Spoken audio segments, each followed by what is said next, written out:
Today I'm listening to Three Pieces for James Clapperton by Lawrence Crane. This is a piano piece which he wrote in 1989. Okay, my fan's going a little bit crazy, I think, because of a Windows update. But anyways, this is the first set of pieces by Lawrence Crane that we've looked at. All the other episodes so far have just been standalone, single movement pieces. So it's a little bit different. The first piece has this sort of bass, like left hand pattern that is reminiscent of um, Satie. You know what I'm talking about. Um, and then the second one is the has this repeated note thing going on. It's really short looking. And then the third one has parallel chords, and it sort of has two lines of music that overlap a little bit. Um, and this one was written from October till December 1989.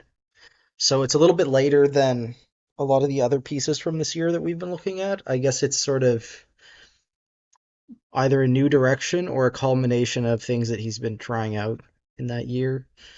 Um, I'm not as familiar with this one, so I'm excited to explore it a little bit and try to analyze it a little bit together. Um, the recording is in the video description. Um, Actually, before that, I should probably look up who the dedicatee is. Oh my God. So James Clapperton is a Scottish composer and pianist born in 1968. Uh, he performed an arrangement of The Rite of Spring for two pianos by himself, which was written by himself in 1984.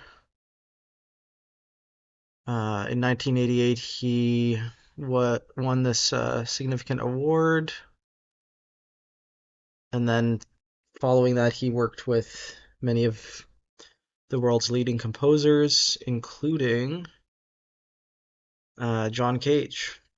He's worked with Brian Ferneyhough, Alexander Radvilovich, Sharino, Skempton, and others. So seems to be very active as a pianist, especially, and sort of someone who was associated with Darmstadt, it looks like a little bit. The course that we've talked about periodically on the channel. The Darmstadt summer courses, of course, kind of peaked when they in like the 1970s, although they started much earlier. So I'll see you in a little bit.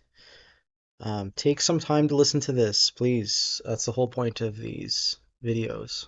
Okay, so this was an interesting experience. Admittedly, when I first found all of these scores of Lawrence Crane's, like maybe last year, this one didn't really stick out to me, but now that I'm going through them all, it does kind of stand out as like compared to the ones we've listened to so far, it's really large in scope, and I guess hearing Carson perform it really brought it to life. It's like um, all three pieces are very interesting, and take more liberties to go farther with repetition and style. The ideas in and of themselves maybe aren't strong enough to be a standalone piece, but as a three movement thing, it kind of works. So yeah, just sort of to talk about all three of them have a really repetitive section at the start and then a twist ending, I would say. Although the first one does have an intro, you repeat this eight measure phrase six times, and then you add chords to the four measure thing at the end, right? And then the twist is this entrance of the right hand with just a rising melody, which Yeah, really comes out of nowhere. And then the second movement is kind of, I would say, like ABAB form.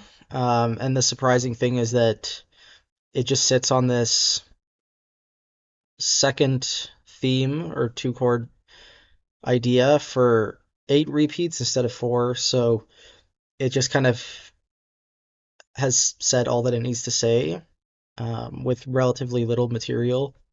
And it's like the longest movement, which I think is kind of interesting.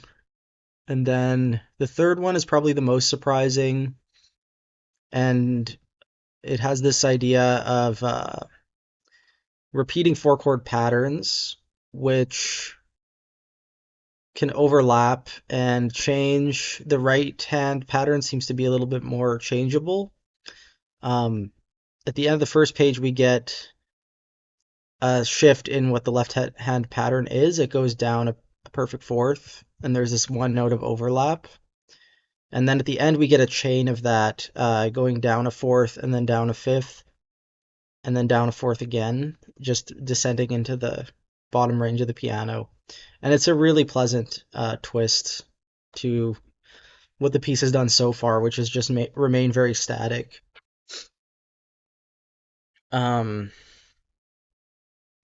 yeah, I think they all sound pretty good, but very unassuming if you are not looking at the big picture. Tomorrow we are not continuing with another Lawrence Crane piece, but we will be going into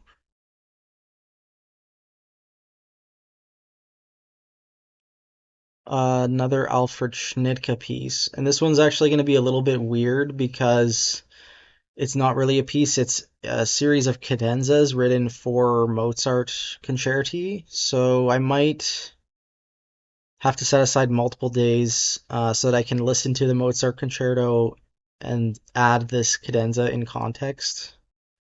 Um, so maybe that'll be a fun thing.